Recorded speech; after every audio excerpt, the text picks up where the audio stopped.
दुनिया वल चलदी किश्ती तेरे वल मुड़ जावे। दुनिया वल चलदी किश्ती तेरे वल मुड़ जावे। दे वरदान पीरा देया पीरा, हो मेरी सुरत शब्द नाल जुड़ जावे। दे वरदान पीरा देया पीरा, मेरी सुरत शब्द नाल जुड़ जावे। दुनिया वल चलदी किश्ती तेरे वल मुड़ जावे। नमस्कार मेरे प्यारे भाइयों, मेरे परमात्मा के प्यारे जीव हंसों। मैं परमपिता परमात्मा से यही अरदास करता हूं कि आप सब मेरे भाइयों का विवेक पहले से ज्यादा और ज्यादा से ज्यादा बढ़ता ही जाए, और ऐसी कोई दुविधा ना रहे जो मेरे प्यारे भाइयों के मन में 1% भी घर कर पाए। हर चीज क्रिस्टल क्लियर होती चली जाए, हर एक शंका का समाधान अपने आप होता चला जाए, और कोई भी अधूरा गुरु या उसका अधूरा शिष्य आपको भ्रमित ना कर पाए। एक भी काल का दूत आपको पथ भ्रष्ट ना कर पाए। ये जितने भी एक्टिव हुए पड़े हैं, इन सब की चालाकी और इन सब की मंशाओं को आप अच्छी तरह समझ पाओ। मैं बस यही अरदास करता हूं उस परमपिता परमात्मा से, उस बंदी छोर से। तो मेरे भाइयों, बहुत खुशी होती है जब आप लोग मैसेज के द्वारा, फोन के द्वारा बताते हैं कि अब ऐसी कोई शंका नहीं है जो आपके मन में 1% भी घर कर पा रही है। बहुत खुशी होती है, हर चीज क्लियर होती जा रही है, बहुत खुशी होती है। लेकिन फिर भी मैं आपको यही कहूंगा कि अभी जल्दबाजी ना करें। नामदान बख्शिश लेने में अभी जल्दबाजी ना करें, अभी और मजबूत हो जावें। हर चीज को अच्छी तरह समझें, हर शंका को खत्म करें, और फिर परमात्मा का नाम लेवें। फिर देखिएगा कि क्या आनंद आता है, क्योंकि ये भ्रम रूपी बीज जब तक आपके मन में है, आपकी भक्ति पूर्ण हो ही नहीं सकती। इसीलिए सारे भ्रमों को पहले ही खत्म कर देना है। ये जो काल के दूत हैं, जितने भी ये बीज डालते हैं शंका रूपी, इन सब बीजों का नाश पहले ही हो जाना चाहिए। नामदान से पहले हर प्रकार का ये शंका भ्रम का बीज खत्म हो जाना चाहिए।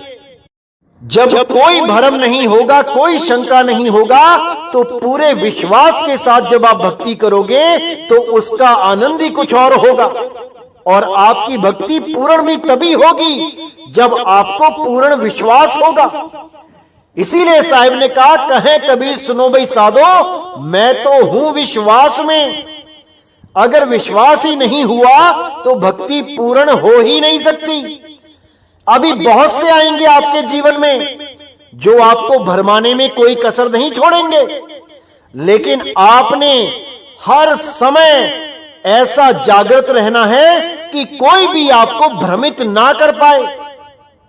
अभी बहुत से आएंगे जो आपको दोबारा से ऐसी वाणियां दिखाएंगे कि देखो, कबीर साहब कहते हैं 100 का अजपा जाप करो, देखो। नानक साहब कहते हैं कि सोहंग का जाप करो, देखो। गरीबदास जी कहते हैं कि सोहंग ही असली मंत्र है। अभी बहुत से आएंगे ऐसे भरमाने वाले, लेकिन इनको ये नहीं पता कि वाणी बहुत प्रकार की, जिसका आदि ना अंत, जो वाणी तेरे काम की, ताका कर साधंत। वाणियां बहुत सी बोली गई हैं, कोई जीव स्तर की बोली गई है, कोई शिव स्तर की बोली गई है, कोई पीव स्तर की बोली गई है। लेकिन आपको कैसा गुरु मिलता है, कैसी वाणी दिखा के कैसी साधना देता है, इस पर डिपेंड करता है कि आपकी मुक्ति होगी कि नहीं। अगर आपको ऐसा गुरु मिल गया जो जीव स्तर की वाणियां दिखा के आपको कहता है कि जीव ही सर्वे सर्वा है, तो मेरे भाई आप कभी मुक्त नहीं हो पाओगे। जो आपको शिव स्तर की वाणियां दिखा के कहता है कि देखो ब्रह्म ही सब कुछ है, ब्रह्म ज्ञान ही पूर्ण ज्ञान है, तो मेरे भाई वो भी आपको जन्म मरण से पार नहीं ले जा सकता। और जो आपको पार ब्रह्म की वाणी दिखा के पार ब्रह्म अवस्था का बोध करा के पार ब्रह्म से ही मिला दे, वही गुरु आपको पार कर सकता है। अरे ताती वाव न ला गई, पार ब्रह्म शरणाई। तत्ती वाव यानी गर्भ जून में नहीं आएगा कोई। जो भी पार ब्रह्म परमात्मा की साधना करेगा, पार ब्रह्म का ही रूप हो जाएगा। तो मेरे भाई हर चीज को अच्छी तरह समझना है, अच्छी तरह जानना है, ताकि कल को कोई भी आपको भ्रमित ना कर पाए। ऐसा दिव्य ज्ञान प्रकट हो जाए आपके अंतर में कि आप उस मालिक के शब्द को पहचानने में कोई भूल ना कर पाओ। अभी बहुत से आएंगे जो आपको बताएंगे कि नाम कैसे लिया जाता है। मन में सिमरण करो, मैं कौन हूं, मैं कौन हूं, मैं कौन हूं। अभी बहुत से आएंगे जो आपको कहेंगे कि मन में सिमरण करो, मैं आत्मा हूं, मैं आत्मा हूं, मैं आत्मा हूं। ऐसे पागलों की कोई कमी नहीं है मेरे भाइयों इस जहान में। एक ढूंढो 10 मिलेंगे। अरे किससे पूछ रहे हो मैं कौन हूं? गुरु बताता है मैं कौन हूं। गुरु से पूछा जाता है कि मैं कौन हूं। यहां पे खुद से ही पूछवाया जा रहा है मैं कौन हूं, मैं कौन हूं, मैं कौन हूं। ये एक प्रश्न है मैं कौन हूं, ना कि ये कोई मंत्र है कि मैं कौन हूं। ऐसे ऐसे लोग आते हैं इस दुनिया में भरमाने के लिए कि क्या बताऊं। ऐसे लोगों से सावधान रहना है मेरे भाइयों, बिल्कुल सावधान रहना है। ये एक जन्म मिला है आपको। अगर इस जन्म में आपने गलती कर ली तो मेरे भाई 1,84 में जाना पड़ेगा, कोई बचा नहीं पाएगा। इन गुरुओं का कुछ नहीं जाएगा, इनका कुछ नहीं बिगड़ने वाला। ये तो मंत्र दे देंगे आपको मैं कौन हूं, मैं कौन हूं, मैं कौन हूं करते रहो, लेकिन 1,84 आपको मिलेगी। 1,84 में आपको जाना पड़ेगा। अरे मैं कौन हूं तो एक प्रश्न है जो केवल एक बार पूछा जाता है गुरु के सामने बैठ के कि हे गुरुदेव मैं कौन हूं। उसका जवाब सतगुरु देते हैं, उसका जवाब गुरुदेव देते हैं कि तुम एक आत्मा हो, ना कि ये कोई मंत्र होता है कि मैं कौन हूं, मैं कौन हूं, मैं कौन हूं। ऐसी मोटी बुद्धि के लोग जब गुरु बन के बैठ जाते हैं तब ही जीवों का नाश होता है, तभी जीवों का पतन होता है। ऐसे अधूरे गुरुओं से सदा बच के रहना है मेरे भाइयों, सदा बच के रहना है। तो आज का जो सत्संग मैं करने जा रहा हूं बहुत इंपॉर्टेंट है, बहुत ज्यादा, क्योंकि बहुत से ऐसे गुरु हैं जो आपको स्वर्गों में जाने का लालच देते हैं, जो आपको अलग अलग लोकों में जाने का लालच देते हैं। कोई आपको ब्रह्मलोक पहुंचा रहा है, कोई आपको गोलोक पहुंचा रहा है, कोई आपको सतलोक पहुंचा रहा है, कोई आपको अलख लोक, अगम लोक, अनामी लोक, पता नहीं कौन कौन से लोकों में पहुंचा रहा है। आज गरीबदास जी की वाणी से ये निर्णय कर लेंगे कि लोकों में जाना है कि नहीं, लोकों में जाना आजादी है या बंधन है। आज इसका पूरा निबेड़ा किया जाएगा। तो आइए देखते हैं क्या कहती है वाणी। स्वर्ग नरक नहीं मृत्यु है, नहीं लोक बंधन, गरीब दास जिंदा कहे, शब्द सत्य प्रमाण। यहां गरीबदास जी साफ कह रहे हैं कि स्वर्ग नरक नहीं मृत्यु है, यानी जो आत्म साधना में लीन रहते हैं वो ना तो स्वर्ग जाते हैं ना नरक जाते हैं, नहीं उनकी कभी मृत्यु होती है, नहीं लोक बंधन, ना ही वो किसी अन्य लोकों में जाते हैं जहां पे बंधन है। गरीब दास जिंदा कहे, शब्द सत्य प्रमाण। गरीब दास जिंदा कहे, जिंदा कौन? वही जिंदा बाबा जो बेई नदी पे बाबा नानक को मिले थे, जो भाई बाला वाली साखी में जिनका प्रमाण है। गरीब दास जिंदा कहे शब्द सत्य प्रमाण, कि शब्द ही सत्य है, प्रमाण के साथ मेरी बात को मान लो कि शब्द में ही समाना है, ना कि किसी स्वर्ग नरक या किसी और लोक में। कोई अलख लोक, अकह लोक, अनामी लोक, सतलोक नहीं जाना है कहीं, अपने आत्म स्वरूप में लीन हो जाना है। वही शब्द गुरु का आपको अनुभव होगा, वही शब्द गुरु की अनुभूति होगी, ना कि किसी लोक में जाके। अरे कोई भी लोक है, वहां पे उस लोक के हिसाब से आपको शरीर मिल जाएंगे, आप हमेशा शरीर में ही रहोगे, विदेही अवस्था को कभी प्राप्त नहीं कर पाओगे। तो आगे कहते हैं, शब्दे शब्द रहेगा भाई, दूनी सृष्टि सब परलो जाई। यानी केवल शब्द ही शब्द रहेगा जब शब्द में लीन हो जाओगे। उसके अलावा कोई भी सृष्टि है जहां तुम जाने की आस लगा के बैठे हो, वो सब परलो जाई, वो सब का प्रलय हो जाता है। क्योंकि जो चीज बनी है वो एक दिन बिगड़ेगी जरूर। जैसे कबीर सागर में सतलोक, अलख लोक, अगम लोक, अनामी लोक का जिक्र आता है। जो सृष्टि बनाई गई है, तो जो बनी है वो एक दिन बिगड़ेगी भी, और जो कभी बना ही नहीं वो कभी बिगड़ेगा भी नहीं। कौन है जो कभी नहीं बना? वो शब्द गुरु है। उसी शब्द गुरु में सूरत को संभालना है। तो जो कभी नहीं बना वो कभी नहीं बिगड़ेगा। इसको अच्छी तरह समझ जाओ मेरे भाइयों, उसी शब्द गुरु में लीन रहना है। अरे सूरत समाए शब्द में, वाको काल न खाए, जाप मरे अजपा मरे, अनहद भी मर जाए, अनहद भी मर जाए।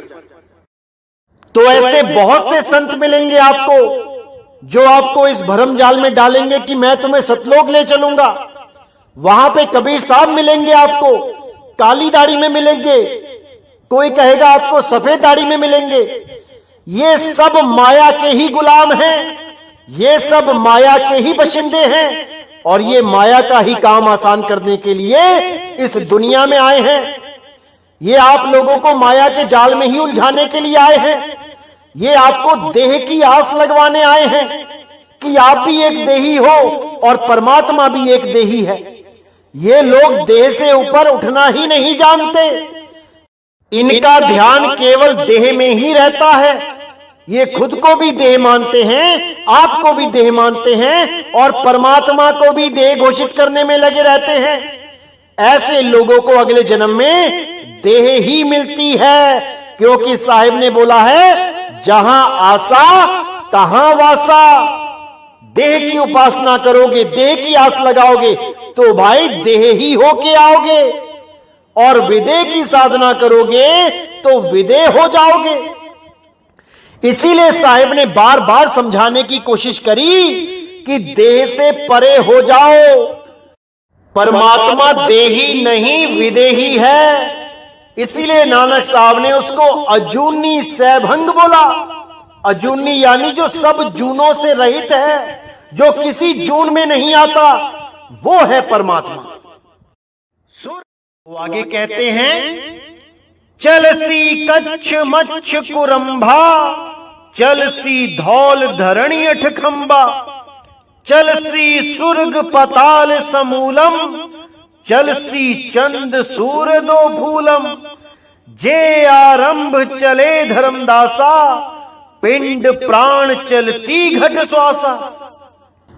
तो यहां पे पूरा भेद उजागर करते हुए बताया जा रहा है कि ये कच्छ मच्छ कुरंबा, ये धरनी आकाश अठखंबा, ये स्वर्ग पताल, ये चांद सूर्य, ये सब चलते हैं, ये सब चलते हैं। और जो चलता है वो अचल नहीं हो सकता। जो चलता है वो समय के अधीन है। एक पॉइंट से दूसरे पॉइंट तक अगर कोई चीज जा रही है तो वो चलने में ही आई है, और जो चल रही है वो अचल नहीं हो सकती, क्योंकि अचल केवल शब्द गुरु है। आवे ना जावे, जन्मे नहीं मरे, सोई निज पीव हमारा हो, सोई निज पीव हमारा हो। इसीलिए गरीबदास जी महाराज ने कहा, सतगुरु के लक्षण कहूं, अचल विहंगम चाल, हमें अमरापुर ले गया, ज्ञान शब्द सरघाल। वो अचल है, और ये जितने भी लोक परलोक हैं, ये जितने भी जो कुछ भी है, ये सब चल रहे हैं, और जो चल रहा है उसका एक दिन नाश हो जाएगा। वो सत्य नहीं हो सकता, क्योंकि सत्य अचल है, अडोल है, अबोल है, अकथ है, अनाम है, अनाम है। इसीलिए बोला, नाम अनाम अनंत रहत है, दूजा तत्व न होई, कहे कबीर सुनो भाई साधो, भटक मरो मत कोई। साधो ये मुर्दों का गांव, इस गांव में सब चल रहे हैं, अचल कोई नहीं है। उस अचल शब्द गुरु में जब इस सूरत को लगाओगे तो ये सूरत अचल हो जाएगी, जो अभी चल रही है, तीनों लोक में चल रही है। इसीलिए साहिब ने बोला, सूरत फंसी संसार में, तासे पर गई दूर, सूरत बांध स्थिर करो, आठों पहर हुजूर। कहां स्थिर करो? उस शब्द गुरु में स्थिर करो, जो अचल है, जो कभी चलता नहीं है, आता जाता नहीं है। और जो चीज चलती है उस पे ध्यान लगा के अचल अवस्था को प्राप्त नहीं किया जा सकता। इसीलिए साफ बोल दिया गरीबदास जी महाराज ने, जे आरंभ चले धर्मदासा, पिंड प्राण चलती घट श्वासा। कि ये पिंड, ये प्राण, ये श्वास, ये सब चलते हैं, इन पे ध्यान नहीं लगाना है। जो भी वस्तु चलती है उस पे ध्यान नहीं लगाना है। ये जितने मंत्र हैं ये सब चलते हैं, ये जुबान पे चलते हैं, इस पे ध्यान नहीं लगाना है, इनका जाप नहीं करना है। ये मुंह से निकलने वाली जो आवाज है, जिसको आकार कहते हैं, जो लगातार चलती है, आ, ये भी रुक जाती है, ये भी अचल नहीं है, ये भी चल रही है। और जो चीज चल रही है वो रुक जाएगी। उस पे ध्यान धरो, जो कभी नहीं चलता, जो अचल है, तब बात बनेगी मेरे भाई। ये पिंड, ये प्राण, ये श्वास, ये सब चल रहे हैं, और जो खुद चल रहे हैं वो आपको अचल नहीं कर सकते। इसीलिए मेरे भाई अच्छी तरह समझना है वाणी क्या कहना चाह रही है। ये वाणियां पढ़ते तो बहुत से लोग रहे आज तक, लेकिन इन वाणियों को समझ नहीं पाए। इसीलिए ये सब समझाया जा रहा है आपको, ताकि आपके मन में कोई शंका ना रह जाए। इस मूल ज्ञान को समझना सबके बस की बात नहीं है मेरे भाई, नहीं है। लाखों करोड़ों में से कोई एक बिरला हंस ही समझ सकता है संतों की गुप्त वाणियों को, संतों की भेद भरी वाणियों को। ये सबके बस की बात नहीं है मेरे भाई, नहीं है। तो आगे क्या कहती है वाणी? चले भिस्त बैकुंठ विशालम, चलती धर्म राय जमसालम, पानी पवन पृथ्वी नासा, शब्द रहेगा सुन धर्मदासा। तो यहां साफ समझा दिया कि भिस्त बैकुंठ, बड़े बड़े ये लोग, ये सब चलेंगे, ये सब चल ही रहे हैं। चलती धर्म राय जमसालम, धर्म राय की ये जमशाला भी चल रही है, ये भी एक दिन नाश हो जाएगी। पानी पवन पृथ्वी नासा, शब्द रहेगा सुन धर्मदासा। ये पानी, ये पवन, ये पृथ्वी, ये आकाश, ये सब जो कुछ भी दिख रहा है, ये सब का नाश हो जाएगा एक दिन। और रहेगा क्या? शब्द रहेगा सुन धर्मदासा। वो शब्द गुरु सदा सदा रहेगा। ये शब्द नहीं जो बोले जाने वाले शब्द हैं, जो लिखे जाने वाले शब्द हैं। इन शब्दों की बात नहीं हो रही है यहां पे उस शब्द की बात हो रही है जिस शब्द की शक्ति से ही ये पिंड, खंड, ब्रह्मांड, आकाश, नभ, तारे जो कुछ भी है उसी की शक्ति से विद्यमान है। अगर शब्द नहीं तो ये कुछ भी नहीं रहेगा। इसीलिए बोला इंद्र, कुबेर, वरुण, धर्मराजा, ब्रह्मा, विष्णु, ईश चली साजा। चले आदि माया ब्रह्म ज्ञानी, हम ना चले जो पद परवानी। ये इंद्र देव, ये कुबेर देव, ये वरुण देव, ये धर्मराज, ये सब के सब ये अचल नहीं है। ब्रह्मा जी, विष्णु जी, महेश जी, ये बड़े बड़े देवी देवता भी इस संसार में आए और चले गए, ये भी अचल नहीं है। चले आदि माया ब्रह्म ज्ञानी, ये आदि माया भी अचल नहीं है। और ये जो ब्रह्म ज्ञानी बन के बैठे हैं ये भी अचल अवस्था को प्राप्त नहीं कर पाए। ये सब ब्रह्म ज्ञानी दोबारा गर्भ में आएंगे और दोबारा से शरीर धारण करके सतगुरु की खोज करेंगे। ये मुक्त नहीं है। हम ना चले जो पद परवानी, जिस पद को मैंने प्राप्त किया है, जिस पद में मैं रहता हूं, वो अचल पद है, वो आता जाता नहीं है। उस अचल पद को जो प्राप्त करेगा केवल वही मुक्त हो पाएगा, नहीं तो सब के सब इसी आने जाने में ही लगे रहेंगे। तो मेरे भाइयों, एक एक शब्द को समझना है, एक एक शब्द के भाव को समझना है, तभी ये अनमोल ज्ञान आपके हृदय में घर कर पाएगा। इसीलिए मैं बार बार कहता हूं कि हर सत्संग को 2, 3, 4, 5 बार सुनो, ताकि जो चीज नहीं समझ में आ रही है बार बार सुन के वो समझ में आने लग जाती है। इसीलिए साहिब ने बोला, बारी बारे अभ्यास के जड़ मत होत सुजान, ज्यों रसरी आवत जातते सिलते पड़े निशान।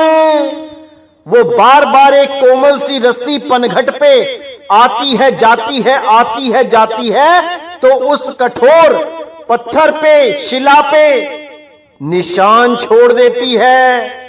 आधा आधा इंच, एक एक इंच का निशान पड़ा होता है वहां पे। और रस्सी देखोगे तो कितनी कोमल होती है। तो इसीलिए मेरे भाई, बार बार सुनना है, बार बार समझना है, तभी ये अनमोल ज्ञान आपके हृदय में घर कर पाएगा। तो आगे क्या कहते हैं साहिब? अक्षर रूप रहे नहीं कोई, जिन एती लीला समोई। नी अक्षर है रूप हमारा, हम ना चले चली है संसारा। यानी जितने भी अक्षर इस पूरे ब्रह्मांड में हैं, जितने भी भाषाओं के अक्षर हैं, कोई भी मंत्र है, कोई भी जंत्र है, जितनी भी ये बोल हैं, ये सब अक्षर नहीं रहेंगे। एक भी अक्षर नहीं रहेगा। जिनके द्वारा ये सारी लीलाएं हो रही हैं, ये सारी दुनिया के कारभार चल रहे हैं, ये सारी दुनिया में जितनी भी बातें चल रही हैं, जितने भी आदेश चल रहे हैं, जो भी लीला चल रही है इन अक्षरों के माध्यम से, ये अक्षर भी नहीं रहेंगे। अक्षर रूप रहे नहीं कोई, जिन एती लीला समोई। नी अक्षर है रूप हमारा, हम ना चले चली है संसारा। जो मेरा रूप है वो नी अक्षर रूप है। इन अक्षरों में मेरा रूप नहीं है कि कोई मेरा नाम सोचे कि कबीर है, कबीर, अरे ये भी अक्षर ही है। कबीर कबीर करने से भी मैं नहीं मिलूंगा। क्योंकि मैं नी अक्षर हूं। जब तक तुम्हें ऐसा गुरु नहीं मिल जाता जो तुम्हें उस नी अक्षर का भेद बता दे, तब तक तुम्हें ऐसे ही गुरु मिलते रहेंगे जो तुम्हें अक्षरों का जाप करवाते रहेंगे और तुम्हारा ये जन्म बर्बाद करके तुम्हें 84 में डाल देंगे। इसलिए मेरे भाइयों, हर बात को समझना है। एक एक वाणी में भेद छुपे हैं। उन भेद को डिकोड करने के लिए ही मैं यहां आया हूं। हर चीज को अच्छी तरह समझना है। 2020 के अंत तक सारे भेद खोल दिए जाएंगे, सारे कोड डिकोड कर दिए जाएंगे, लेकिन आपने अच्छी तरह समझना है मेरे भाइयों, ताकि दोबारा कोई आपको भ्रमित ना कर पाए। क्योंकि एक जन्म मिला है मेरे भाई, अगर ये जन्म बर्बाद कर लिया तो कुछ हाथ पल्ले नहीं रह जाएगा। इसलिए हर एक चीज को गहराई से समझो, इतनी गहराई से समझो कि उन शब्दों के भाव तक पहुंच जाओ। और एक बार भाव तक पहुंच गए फिर तुम्हें कोई भ्रमित नहीं कर पाएगा इन वाणियों के गलत अर्थ करके। इसी अक्षर और नी अक्षर के बारे में नास्टेदमस ने भी अपनी भविष्यवाणी में गुप्त कोड लिखे थे, जिसका खुलासा आज किया जाएगा। उन्होंने अपनी वाणी में 2 अलिफ यानी कि अरबी भाषा का पहला अक्षर, उस अलिफ के बारे में जिक्र किया था, जहां पर 2 बार अलिफ लिखा गया था। क्या है वो अलिफ, उसके बारे में आज पूरा खुलासा करेंगे। इसी को अलिफ भी बोल देते हैं, इसी को अलफ भी बोल देते हैं, इसी को आकार भी बोल देते हैं हिंदी में, और इसी को अंग्रेजी में पहला लेटर ए बोल देते हैं। बात एक ही है, केवल नाम अलग अलग है, भाव एक ही है। तो उन्होंने अपनी भविष्यवाणी में साफ लिखा था कि 2020 में जब सही समय आएगा, तब समुद्र के नाम पर जो धर्म होगा, उस धर्म में ये ज्ञान उदय होगा। यानी हिंद महासागर के हिसाब से हिंदू धर्म में ये ज्ञान का उदय होगा। अब जीत होगी लिखा है, तो इसका मतलब युद्ध भी होगा। तो वो युद्ध किसके खिलाफ होगा? वो युद्ध एडलन कैटिव के खिलाफ होगा। अब ये एडलन कैटिव कौन है, इसके बारे में कोई नहीं जानता। सब ये भविष्यवाणी लेके अपने ऊपर फिट करने में लगे हैं कि 2 बार ए लिखा है, यानी हम 2 भाइयों का नाम लिखा है, जो दोनों भाइयों का नाम ए से है। सब के सब केवल अंदाजा लगाने में लगे हैं, जबकि एडलन कैटिव के बारे में जिसको नहीं पता है, वो इस वाणी को नहीं खोल पाएगा, वो इस भविष्यवाणी को खोल ही नहीं सकता। तो यहां साफ लिखा है कि एक जंग होगी, और वो जंग किसके खिलाफ होगी? एडलन कैटिव के समर्थकों के खिलाफ होगी। और उसमें कौन जीतेगा? जो हिंद महासागर के नाम पर धर्म होगा, उस धर्म में ये जो ज्ञान खोला जाएगा, केवल वही जीतेगा। और वही पूरे संसार में विक्टर के नाम से जाना जाएगा, यानी विजेता। उसके ज्ञान के आगे सब ज्ञान नतमस्तक हो जाएंगे, और उसके जैसा ज्ञान इस दुनिया में ना तो किसी ने दिया होगा और ना ही कोई दे पाएगा, क्योंकि वो ज्ञान किसी किताब का मोहताज नहीं होगा, वो ज्ञान किसी किताब में नहीं लिखा गया होगा, वो केवल और केवल अनुभव ज्ञान होगा, और उस अनुभव ज्ञान को केवल वो ही जानता होगा। तो यहां साफ लिखा है कि एडलन कैटिव के जितने भी समर्थक होंगे, उनको भय हो जाएगा, वो डर जाएंगे, क्योंकि अब मूल ज्ञान खुल चुका है। वो डर जाएंगे कि कोई ये मूल ज्ञान समझ ना ले और उसकी कहीं मुक्ति ना हो जाए। इसलिए वो बहुत तरह से कोशिशें करेंगे लोगों को भरमाने की, लेकिन जो भी उस 2 आकार का, उस 2 अलफ का ज्ञान सुन लेगा, वो घायल हो जाएगा, और ऐसा घायल होगा कि अब उसके मर्ज की दवा और कोई नहीं दे सकता, केवल वही दे पाएगा जो इन दो अलफ को अच्छी तरह जानता है, जो इन दो आकार के भेद को अच्छी तरह जानता है। वही उनके दर्द की दवा कर पाएगा, यानी जन्म मरण का रोग खत्म कर पाएगा। नहीं तो ऐसे ही 84 में जाते जाएंगे और बार बार जन्मते मरते जाएंगे। इसी अलफ के बारे में दादू जी ने भी बोला, दादू अलिफ एक अल्लाह का, जे पढ़ जाने कोई, कुरान कतेबा इलम सब पढ़कर पूरा हुई। यानी कि अगर उस एक अलिफ को पढ़ लिया तो समझ लो अल्लाह को जान जाओगे, और पूरी कुरान कतेब सब कुछ उस एक में ही समाया हुआ है। अगर उसको पढ़ लिया तो समझो कुरान कतेबा इल्म सब पढ़कर पूरा होई, ये सब पूरा हो जाएगा। अगर उस एक अलिफ को पढ़ लिया तो, अगर वो एक अलिफ नहीं पढ़ा तो ये सब पढ़ने के बावजूद अधूरा रह जाएगा। तो कहते हैं दादू ये तन पिंजरा माही मनसूआ, एक नाम अल्लाह का पढ़ हाफिज हुआ। यानी इस शरीर रूपी पिंजड़े में ये मन रूपी सुआ बैठा है। सुआ मतलब तोता, और वो तोता पूरा दिन कुछ ना कुछ बोलता ही रहता है, रटता ही रहता है, उससे उसकी मुक्ति नहीं होती। अरे एक नाम अल्लाह का पढ़ हाफिज हुआ, वो एक नाम अल्लाह का, वो एक अलिफ जब समझ में आ जाता है तब समझो कि उस एक अलिफ को पढ़ के ही हाफिज हो जाता है आदमी। लेकिन उसका भेदी गुरु मिलना चाहिए।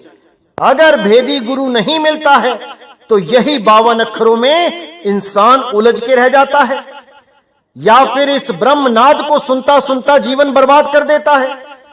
ये ब्रह्मनाद कैसी होती है मैंने पहले भी बताया है आपको। ये एकांत कमरे में बैठोगे तो अपने आप शुरू हो जाएगी। ये कभी धीमी हो जाती है, कभी बहुत तेज हो जाती है। देखने में ऐसा ही लगता है कि ये एक रस है, लगातार चल रही है, लेकिन मेरे भाई ये एक रस नहीं होती है। इसकी फ्रीक्वेंसी ऊपर और नीचे होती रहती है। ये भी माया ही है। जो भी गुरु इस ब्रह्मनाद से जोड़ता है वो काल का ही दूत है। उस गुरु से बच के रहना है मेरे भाइयों, बच के रहना है। अगर इस गुरु के फंदे में आप फंस गए तो निकल नहीं पाओगे। ये ब्रह्मनाद बहुत बड़ा जाल है काल का, इससे दूर रहना है, इसमें नहीं फंसना है मेरे भाइयों, नहीं फंसना है। इसी अलफ की महिमा गाते हुए बुल्ले शाह जी ने भी बोला, एक अलफ पढ़ो छुटकाराए, एक अल्फों 2 3 4 होए, फिर लख करोड़ हजार होए, फिर उथो बाजो शमार होए, एक अलफ दा नुक्ता न्याराए, एक अलफ पढ़ो छुटकाराए। बुल्ला भी बोहरदा बोयाई, ऊ बिरछ बड्डा जा होयाई, जद बिरछ ऊफानी होयाई, फिर रह गया भी अकाराए, एक अलफ पढ़ो छुटकाराए। यानी कि उस एक अलफ को पढ़ो जिससे छुटकारा हो जाएगा। उस एक अलफ को जानो। उसी एक अलफ को जानने मात्र से जन्म मरण से छुटकारा हो जाएगा। लेकिन वो अलफ क्या है, कैसा है, कहां है, इसका भेद केवल और केवल कोई भेदी सतगुरु ही जानता है। ये सबके बस की बात नहीं है।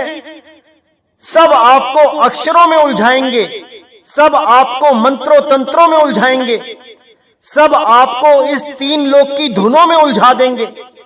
कोई 5 धुनों में उलझा देगा, कोई इस ब्रह्मनाद में उलझा देगा, जो दिन रात आप अपने कान से भी सुन सकते हैं, कहीं भी एकांत में बैठ के। इन्हीं चक्रों में उलझा के इस जीव का सत्यानाश कर देते हैं ऐसे अधूरे गुरु। जिनको उस भेद के बारे में नहीं पता। उस भेद का उजागर अब 2020 में पूरी दुनिया में होगा और सारी दुनिया में जितने भी परमात्मा के विवेकी हंस हैं वो सब एक बार में ही जाग जाएंगे और पूरी दुनिया में सतनाम का डंका बजाएंगे। एक झंडा होगा, एक नाम होगा, एक भाषा होगी और सारी दुनिया में जितना भी ये नफरत का बाजार फैला हुआ है ये सब समेट दिया जाएगा। अब केवल प्रेम ही प्रेम होगा, अब केवल सतनाम ही सतनाम होगा। तो मेरे भाइयों, हर चीज को अच्छी तरह समझना है, एक एक चीज को समझना है। सब संतों ने इस अलिफ के बारे में पूरा खोल के बयान किया है। आने वाले सत्संगों में मैं आपको सब दिखाता जाऊंगा, एक एक चीज को समझाता जाऊंगा। तो मेरे भाइयों, पूरा विवेक लगाना है, पूरा विचार करना है। ये एक जन्म मिला है, बार बार नहीं मिलेगा। तो इसी के साथ आज का सत्संग मैं समाप्त करता हूं और बहुत ही जल्दी अगला सत्संग आएगा। तब तक आप लोग पूरा विचार करें, पूरा विवेक जगाएं, हर सत्संग को बार बार सुने ताकि हर चीज आपको अच्छी तरह समझ में आने लग जाए। और जितने भी ये काल के दूत आपको उलझाने के लिए बैठे हैं, आप किसी के जाल में ना फंसो। मैं बस यही अरदास करता हूं उस बंदी छोड़, उस परमपिता परमात्मा से। तो आज का सत्संग मैं यही समाप्त करता हूं, मुझे विदा करें।